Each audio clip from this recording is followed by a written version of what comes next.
Good afternoon. My name is Lynn Roberts, and I will be talking to you for my communication class at Galen College of Nursing. Today, I want to speak to you about why we as a nation need a national nursing license.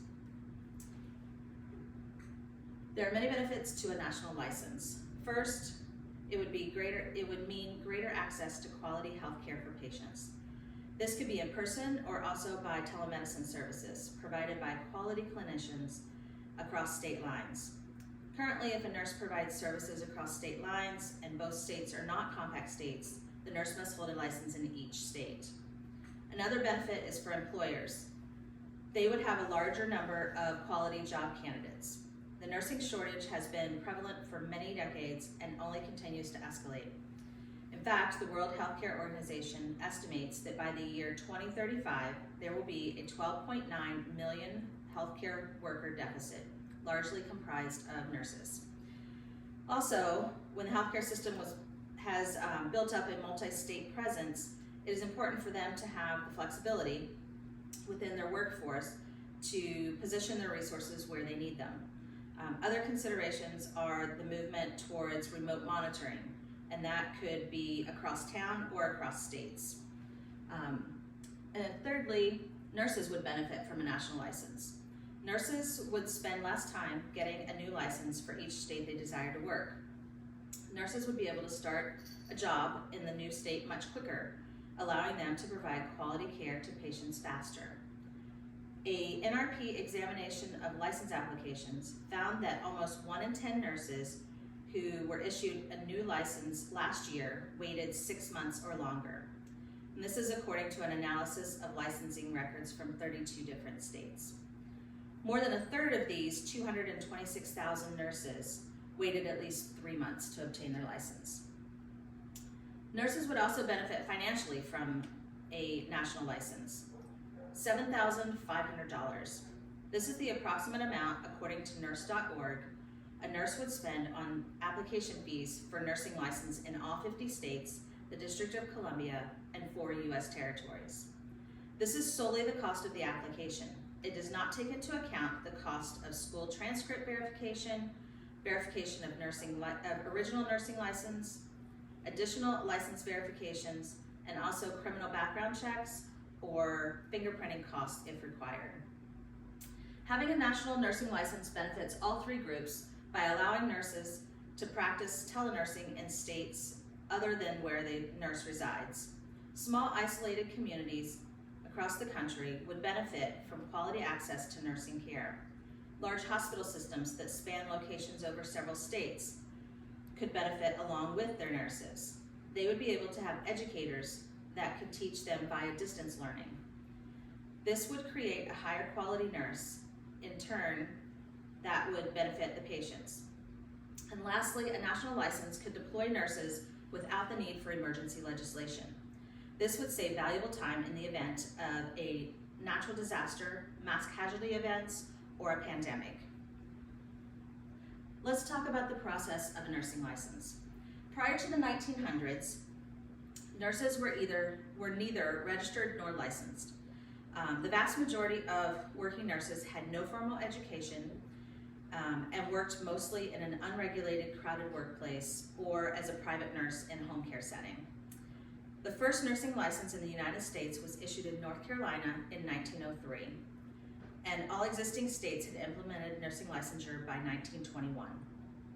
However, a nursing license was still not required to practice nursing. Mandatory licensure for nurses became a law in 1935, but due to World War II, it was not enforced until 1947. The single state licensure remained the only form of license for over 80 years. Every time a nurse moved to a new state, lived in one state but worked in another, or wanted to help during a time of a disaster, they would have to apply for an additional license. In 2000, the Nurse Licensure Compact was established, with Texas, Wisconsin, and Utah becoming the first states to implement it. By 2013, there were 24 participating states, but further participation had stalled.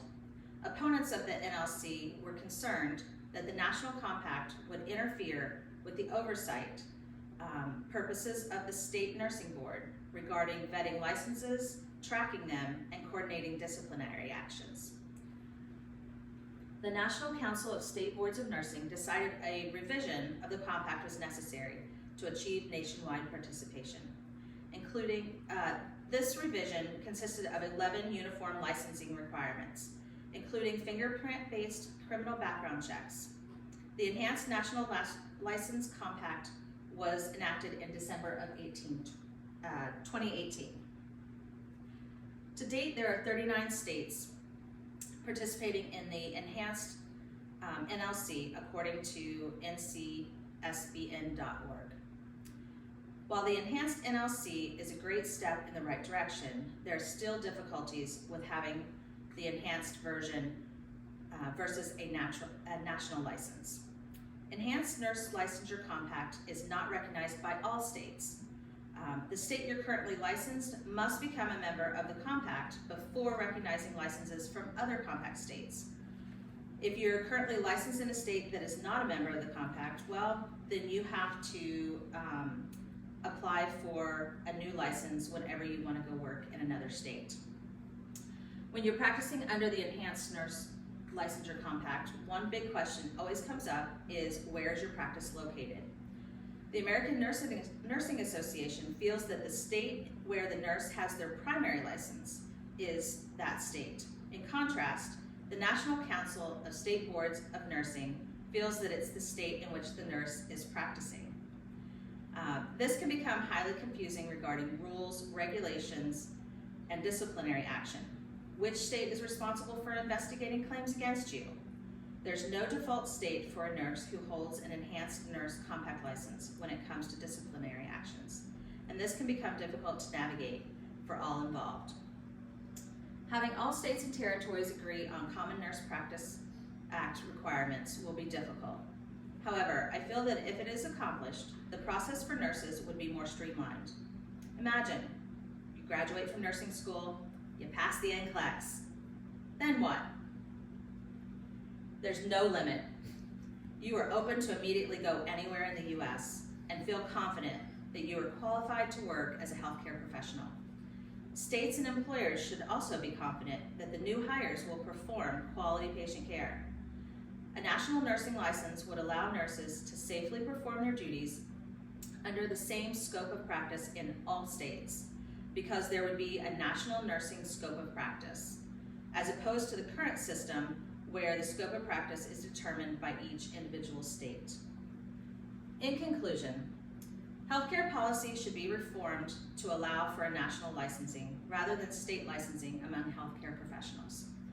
A national license would be more beneficial to the consumer, nurses, and employers by alleviating the nursing shortage by the promotion of more mobile nursing practice, providing patients and consumers with access to more qualified nurses, and enhancing the discipline through the sharing of information such as proven quality care practices. Thank you for listening.